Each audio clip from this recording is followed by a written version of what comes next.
एक नई कहानी पढ़ेंगे। कहानी का नाम है अपनों के लिए वक्त निकालिए। अभी लोग भागम भाग कर जिंदगी जीते, किसी के पास किसी के लिए टाइम नहीं है ना। कहानी भी इसी तरह है। इसमें क्या होता है, प्रियंका 4 दोस्त रहते हैं, एगो सोहन, एगो अंकुश और एगो धर्मराज और एगो प्रवीण नाम का लड़का है। ठीक है, 4 दोस्त हो गए। एक सोहन है, एक अंकुश है, एक धर्मराज है और एक प्रवीण है। चारों दोस्त 12 का एग्जाम देते हैं। 12 समझते हो ना?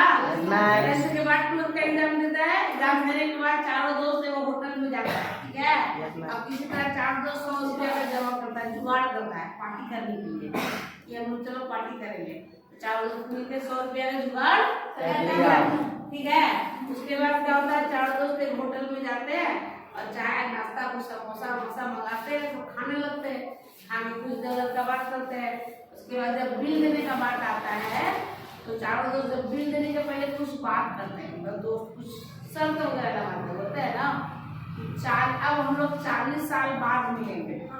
अब मिलेंगे 40 साल बाद और इसी होटल में मिलेंगे, है ना। इसी होटल में मिलेंगे और 40 साल बाद देखेंगे कौन क्या बन गया है ना। और उसमें चारों में सबसे लास्ट में जो आएगा वही बिल करेगा, वो बिल देगा। सारा जो भी खाएंगे पिएंगे उसका बिल वो जो लास्ट में दोस्त आएगा वो देगा। तो बोलता है हाँ ठीक है ठीक है। तो वहाँ पे जो होटल का वेटर होता है ना, वो इन लोग का बात सुन रहा था। वो बोलता है वाह, आप लोगों ने तो गजब की शर्त लगाई है। अगर 40 साल तक भी मैं इस होटल में रहा तो बड़ा मजा आएगा देखने में। दरवाजा बंद लगता है। 40 साल अब ये क्या होता है, चारों दोस्त अपना अपना पढ़ाई करने लगते हैं। कोई इंजीनियरिंग का पढ़ाई करता है, इंजीनियर बन जाता है। कोई डॉक्टरी का पढ़ाई करता है, कोई अपने पापा का बिजनेस संभाल रहा है, किसी को सरकारी नौकरी बात है,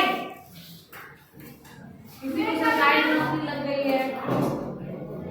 इस तरह से 40 साल बीत जाते हैं। 40 साल बाद उस शहर में छोटा मोटा शहर नहीं बड़ा शहर हो जाता है और वहाँ बहुत बड़ी बड़ी बिल्डिंगें बन जाती है ना। और वो होटल जो रहता है, होटल भी छोटा मोटा होटल ही रहता है, वो बहुत बड़ा 5 स्टार होटल बन जाता है। और जो नौकर रहता है उस होटल का वेटर, वो भी उस होटल का मालिक बन जाता है। समझ गया? 40 साल बीत जाते हैं तो सबसे पहले आता है सोहन, है ना। अब सोहन आता है, सोहन क्या हो गया है, जैसे ही आता है तो सोहन होटल में तो देखता है होटल तो बड़ा बढ़िया बन गया है।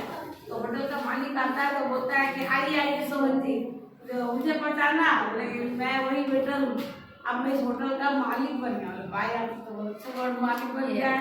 बोले बैठिए प्रवीण सर ने आप लोग की टेबल बुक, 4 दोस्त है ना, कौन कौन था, सोहन, अंकुश, धर्मराज और अमानी।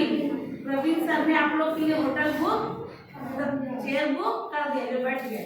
उसके बाद आता है अंकुश, है ना। सोहन का क्या है, ज्वेलरी का दुकान है। कैसी का दुकान है, ज्वेलरी समझते हैं, सोना चांदी का ज्वेलर बनता है, उसका दुकान खोल के बाबूसाहब बैठा है ना। कौन, सोहन। हाँ, फिर आता है अंकुश। अंकुश का भी आता है, दोनों दोस्त गले मिलते हैं, बोलते हैं, अंकुश भी बोलता है कि मेरा ही बड़ा कपड़ा का दुकान है ना। बहुत बड़ा कपड़ा का दुकान खोल के अंकुश भी बैठा हुआ है। दोनों लोग गले मिलते हैं, बातें करते हैं। फिर तीसरा में धर्मराज आता है, इसका पापा का बिजनेस है, तो पापा का बिजनेस ये संभाल रहा है।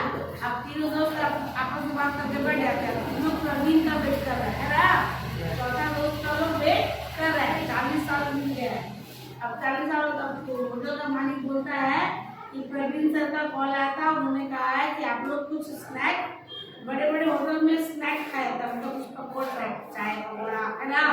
तो आप लोग स्नैक से शुरुआत कीजिए, तो मैं आ रहा हूँ। तो तीनों दोस्त कुछ ऑर्डर करता है, स्नैक्स खाना शुरू करता है, बातें करते रहते 1 घंटा बीत जाता है। अब तीनों परेशान है, सोचते हैं कि प्रवीण आएगा भी कि नहीं आएगा, तो लोग परेशान है।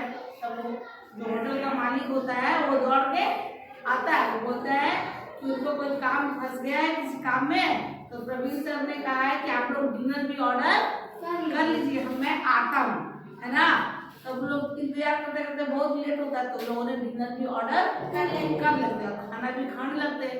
इस तरह से लोग खाना भी उनका खत्म, लेकिन प्रवीण उनका चौथा दोस्त है वो नहीं आता है ना। अगर जब लोग सोचते हैं फिर तक नहीं आएगा तो बोलता है कि बिल लेके आओ, हम लोग बिल भर देते हैं। तो होटल का मालिक बोलता है कि आपको बिल भरने का जरूरत नहीं है कि प्रवीण सर ने ऑनलाइन बिल भर दिया है। तो हम लोग सोचते हैं कि पता नहीं हमारा दोस्त क्यों नहीं आया, अब नहीं वो आएगा। तो चलो हम लोग चलते हैं। जैसे ही लोग टेबल से उठते हैं तो एक गाड़ी, लाल बत्ती वाली गाड़ी, सरकारी गाड़ी आपके होटल के बाहर रुकती है। वो गाड़ी रहती है कलेक्टर की, इसकी गाड़ी रहती है कलेक्टर की गाड़ी रहती है। उसमें से एक छोटा लड़का निकलता है, कम उम्र का, 24-25 साल का। वो निकलता है, वो लड़का आता है और तीनों होता है प्रणाम अंकल। तीनों लड़के, तीनों जो दोस्त चौंक जाते हैं, कौन है भाई? तो है कि मैं प्रवीण जी का बेटा हूँ, है ना। मेरे पापा ने ये 1 महीने पहले ये होटल बुक कर दिया था और उन्होंने कहा था कि मेरे दोस्त सारे आएंगे तो बेटा तुम उन लोग के लिए सारा अरेंजमेंट कर देना। तो मैंने सारा अरेंजमेंट कर दिया था। एक्चुअली मेरे पापा को कैंसर हो गया था, है ना। तो मेरे पापा को क्या हो गया था, कैंसर हो गया था। और वो समझ गए थे कि मैं उस दिन पता नहीं मैं जिंदा रह पाऊँ कि नहीं रह पाऊँ, इसलिए उन्होंने सारा इंतजाम पहले से कर दिया। और मेरे पापा ने मुझे कहा था, उसके पापा एक शिक्षक बन गए थे और उन्होंने जब बेटे को खूब पढ़ाया लिखाया तो मेरा बेटा कलेक्टर बन गया, है ना। तो वही बोला कि मेरे पापा ने मुझे कहा था कि तुम सबसे लास्ट में जाना। अगर उनको पहले पता चल जाएगा कि मेरा दोस्त इस दुनिया में नहीं है तो लोग पार्टी इंजॉय नहीं कर पाएंगे, इसीलिए मैं सबसे लास्ट में आया हूँ। जो पापा बोल रहे थे कि आप लोग का हालचाल पूछ लेने के लिए, और पापा ने कहा है कि हमेशा मिलते रहिए। कहानी यहीं पे हो जाती है खत्म।